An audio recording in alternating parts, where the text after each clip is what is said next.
Hey everyone, we are talking the brand new Grok 3, or what some people are calling the smartest AI model on the internet. It dropped last night. We're recording this on Tuesday morning, dropped Monday night. And in the core arena testing, it is the first model ever to score over 1400 on the chatbot arena and outperforms the best reasoning models from OpenAI and Google. So the very baseline is Grok 3 is a very smart model. And Kieran, one of the things that blew me away about Grok being a smart model and everything, that's cool, but you're like, well, how is it so much smarter? And one of the reasons is that they have put together 200,000 GPUs in Memphis, Tennessee to run Grok 3. And what's crazy is they went from nothing to 200,000 GPUs in 214 days. It's a very Elon Musk. Yeah, I saw a separate story. tweet, Kieran, that they have leased 25% of all temporary cooling in America to run this center. Like one of the things you and I are actually using deep research for is to learn call option trading. And I was actually thinking I should trade NVIDIA off this being like, you basically, you gamble if it was bad news, they get tanked. If it was good news, it shows that NVIDIA is already up above 140 in pre-market. You lost a trade already. You were right. What's crazy, though, is that, yes, this is a very pro-NVIDIA 200,000 GPUs in Memphis, Tennessee, using a ton amount of cooling. That's not really what people care about. It's interesting, but it's not the core thing. What the core thing people are caring about is, like, how is the model? What's it doing? One of the things I did really like, though, before we get into that, is this post from Nikita. Game over. Grok 1. If you're an investor in OpenAI, you could report your tax loss to your accountant this year. The thing that I would have thought originally with Grok is they were predominantly going to go and just try to beat OpenAI in consumer use cases because they have Twitter. But this really caught my eye, right? Oh, yes. Palantir has brought Grok to the enterprise, now officially available. So I do think that this is problematic for OpenAI because you've got a pretty incredible competitor in Elon. You've got a team that has been there for just a year. And one of the things that I thought was one of the people I really listen to. So like if something happens in AI, there's a ton of noise. The person I go to like figure out what they say, because that's my gospel, is Andrish Karpathy. Yeah. But he basically gave his summary, and he said, vibe check. Have you seen this new thing all over Twitter? Vibe coding, everything is a vibe. I do like this. I think this is just really technical people trying to be cool. Yeah. So he basically thinks it's somewhere around the state-of-art territory of OpenAI's strongest model. So that's O1 Pro, $200 a month, which you and I use. Yeah, slightly better than DeepSeek. So only slightly better is interesting. Slightly better than, this is what I think is amazing, slightly better than Gemini 2.0 Flash Thinking, which, considering this team started a year ago, is not good for Google, not great for OpenAI. And I do think they have a new competitor who's not only shown that he can compete on anything that really is a paradigm shift. I do think in these kind of things, these benchmarks kind of get lost to me because the proof is in the use cases that you want to use it for. And so when I see these benchmarks, it's starting to just be like, this model is better in this benchmark. I know they're really important because I shared this. I think this is like pretty wild actually, but this is a pretty great way to think about AI. So AI is like rapidly approaching human level expertise, right? So O1 models were the first time they started to breach that. I think this is O1 Pro, but all of these models are pulling each other up. You have Google's Gemini 2.0, which I think is down here. You have these newer models kind of pushing themselves up here. Other could be DeepSeek. But what's happening is this year, the human intelligence is a solved problem in that Grok is another evolution here. So it's probably, again, in the what we're showing for our listeners is a chart that shows the progress of AI models against expert human level education or expertise. And since July 2023 to Jan 2025, we have rapidly been approaching not just expert level, expert human expertise, but actually we've surpassed it with some of the O1 models, and Grok is there as well. So what's actually incredible to think about is this year we've solved the problem of being able to give everyone human intelligence for pennies, if not for free, because Grok will have a free version, OpenAI has a free version, DeepSeek is free. All of these different models are free. And I think that's a wild thing. Should we want to look at some software? Yeah, finally? Let's do it. Let's look at some use cases. Let me just pull up Grok. So what's interesting, first thing, we talked about how smart the models are, all that kind of stuff. The first thing that strikes me, Kieran, is that Elon and Grok have done what Sam said he is going to do in the future at OpenAI. Is that there's just one so model. you have these two models right here. You have the old one, Grok 2, or the brand new one, Grok 3. And you don't have to pick other than that. And deep research and reasoning are built in. So it's not like you have a reasoning version of Grok 3 and a non-reasoning version and a deep research version.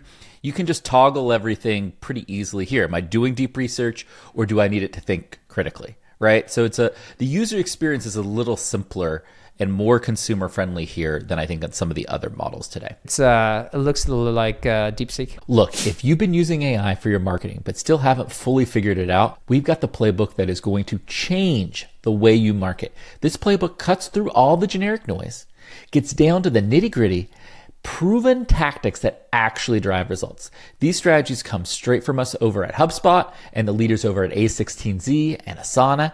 You can steal our playbook at the link in the description below. Grab it right now. Now let's get back to today's show. And so now let's look at a couple examples. So first I wanted to do a side-by-side on deep research because that's a use case you and I use a lot. So I just wanted to do something that like I thought would be a random consumer use case because that's kind of what we're talking about. And I just wanted to do deep research on the health benefits of red light therapy. So here is Grok 3 with deep research. And what's interesting is it didn't need to ask me a ton of clarifying questions like I have to do often with ChatGPT. It shows me here, Kieran, this entire chain of thought around like the health benefits of red light therapy. I wanted to do something like very basic, right? I didn't give it this like very detailed academic prompt to start. And it shows you what you're researching. It then looks at different aspects, exploring cellular effects, for example. Gives you a pretty good breakdown of what it's doing. And then after that, it tells you it's safe, blah, blah, blah. Then it gives you this full summary of benefits, safety, usage, citations. It's good for wound healing, hair growth. What I liked is that it put a table together, Kieran, of pretty cool. The condition you might have, the benefit, and whether there's like real evidence or not, right? Like I found this incredibly helpful. I thought this was really good. And then it also then gives you citations if you want to go deep dive. And then obviously these citations are throughout the research, but also here at the end. As somebody who is just I think a top 1% ChatGPT deep research user, what are your initial thoughts? I like that it's showing you exactly what it's doing. Yeah, researching red light therapy, exploring cellular effects, investigating side effects, evaluating health benefits, assessing safety concerns, and then it's done. Like I think it looks cool. I think this is kind of my point with some of this. Until you really get into trying to use it for your own stuff, it's really hard to like differentiate between some of these models, which is like part of the problem. It's becoming part of the problem, right? Because you have so many options now. Who would have known we would have had so many options to have incredible AI intelligence? So one of the things, Kieran, that we've done previously with O1 and O3 is we've used it as like a YouTube growth coach, right? And so if folks didn't see the show, we took basically all just the raw data, just copy and paste it out of a CSV and asked it to give us basically strategy and growth advice to get to 100,000 subscribers, right? And it did a really good job, right? It said identify high performing video topics, optimize your hook, your thumbnails, scale distribution and promotion, developed ongoing series, improve viewer retention, smart things that you'd want to do, right? And so the question is, how is Grok compared to those results? So I did two versions of this in Grok, Kieran. I took that same exact prompt, same exact data, and I put it into Grok, and this version I'm showing first is the non-thinking version. So I did not click the thinking icon. Okay, so less reasoning. And it's like, and it's not that great. It's like, understand your content performance, which is fine, and does a good job mathematically of breaking down like where our videos stand. Define a growth strategy, detailed action plan. Like, this is very like basic, kind of Claude 3.5 or worse results. And so then I was like, okay, well, what happens if I do the reasoning version? So it thought about it for 57 seconds. And then it basically gave me the same version. Not the same. I'm interested to see what you thought. It's like, focus on high performing content themes, optimize titles and thumbnails, leverage short form content for viral potential, which I thought was interesting. It picked up on like this one outlier, this one viral short we had from Cody Sanchez. Subscriber rate, publishing schedule, collaborate with influencers and creators. Called out Cody Sanchez and a few folks. Maximize watch time. Like, it was good. Like, it's on par with O1, right? I think so. Okay, I actually don't think it is. This would be one place that I would like to dig into. Hopefully, I'll get access to Grok 3 tonight, because I actually realized that I'm on Premium, not Premium Plus, and so I'll upgrade after the show. But the thing I would say is the O1 Pro model is really great at strategy. It is. And so we have an episode that will be live after this from Meyer Kraken, where we walked him through some things live. And on just first look, because I'm in Europe, so I'm having to like get access through a bunch of like secret ways to Grok 3, so I'll have access for the next show. But just on first looks, in terms of what you showed me, that is a very vanilla strategy. And what I found O1 models to be a little bit better at is like really thinking through the problem and really thinking through the strategy. But I think what all of this proves is, without context, they're all like fine. But when you actually start to give them internal context, they're amazing. So let me walk you through a real use case that I was working on this morning. Is I have 4 to 5 years of data, and there's a problem that I'm working on in HubSpot. You know this problem. It's a low end of the market, go-to-market problem. I have 5 years of data, research, numbers, strategic docs, results, goals, hypotheses, what we proved, what we didn't prove. And I can give that all to an O1 model, in your case, a Grok model. And it is incredible to be as a thought partner.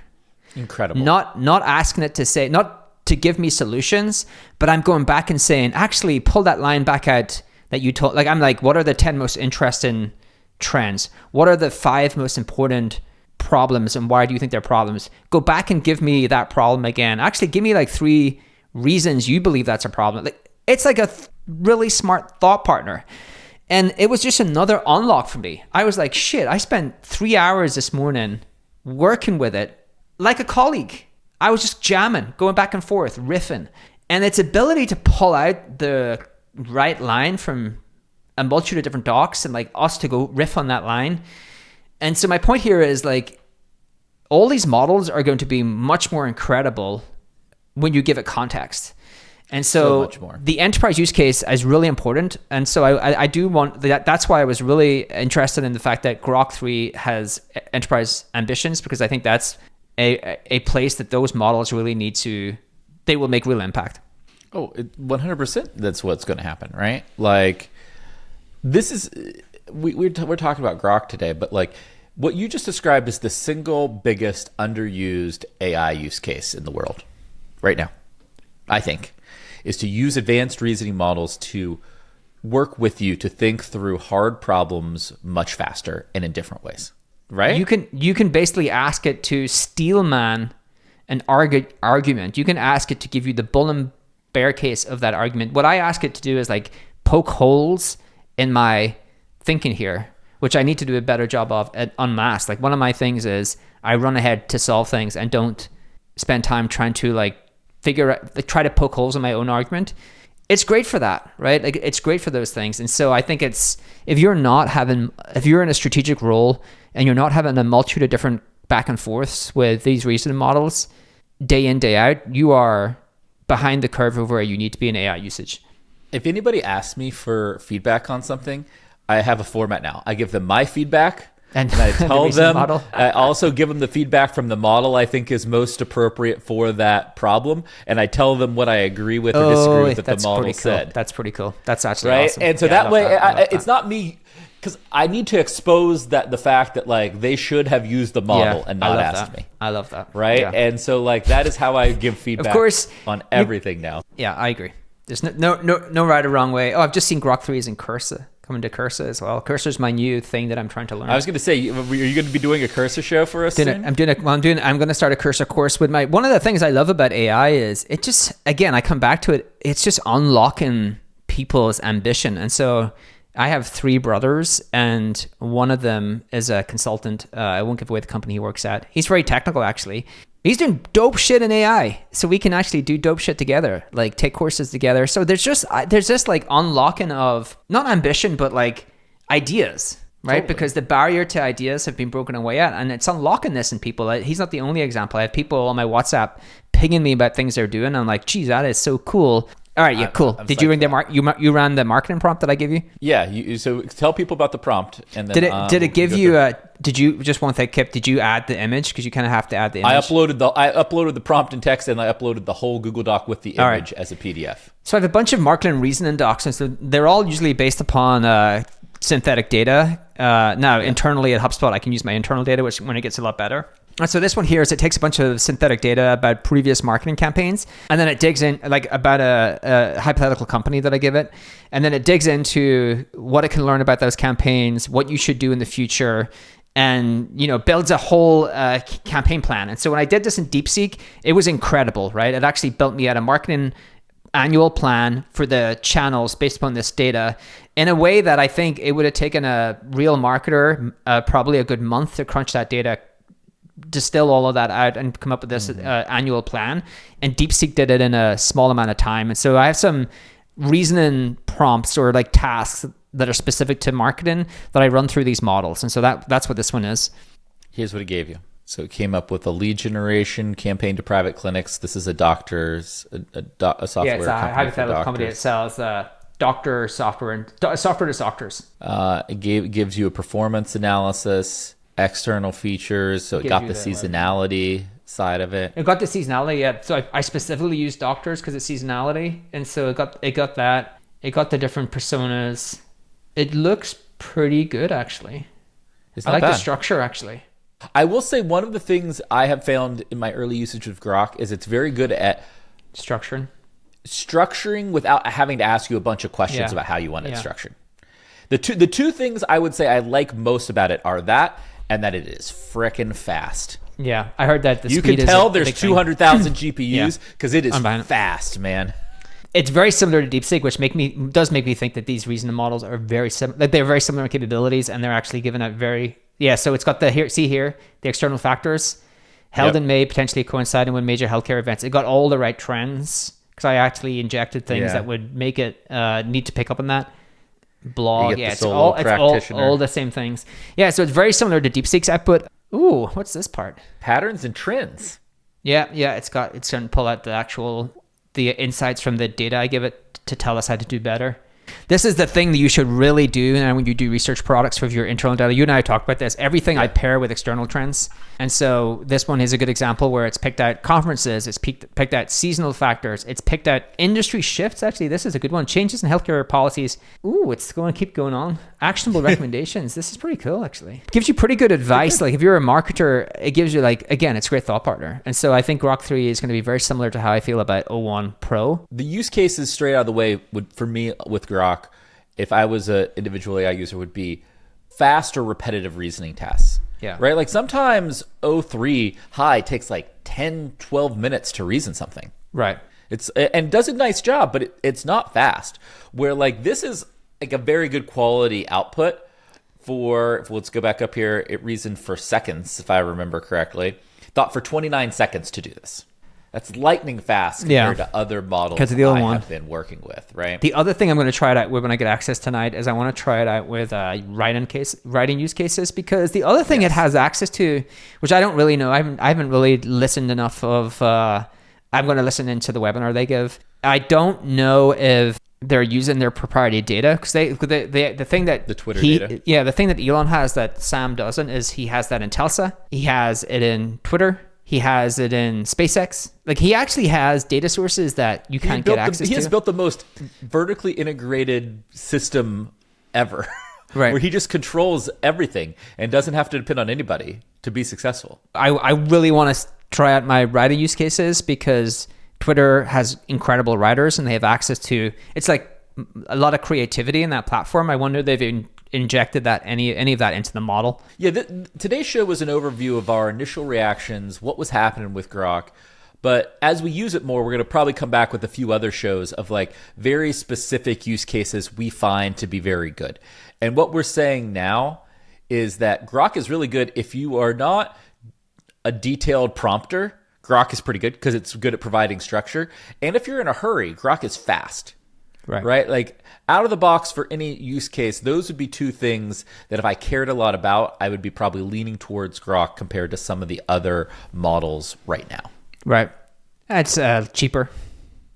It's cheaper. Cheaper, faster. It's always a good start for a new product to disrupt, right? And so, Kieran, before we close out today's show, anything else you want to add on Grok 3? No, it's a model that I need to go start playing around with, get my European access through some sneaky way, and have a good time. EU, baby. Yeah, EU. We'll get there. I've got like most of the things I want now, actually. Okay, that's pretty impressive. Okay, so that was Grok 3. I hope you all have enjoyed it. We encourage you to go and try it. I do think, Kieran, to close out, one of the things is, it seems like they're going to go through to the enterprise through API. And not through like these enterprise seats. So it is going to be a more consumer kind of seat end user product versus API product.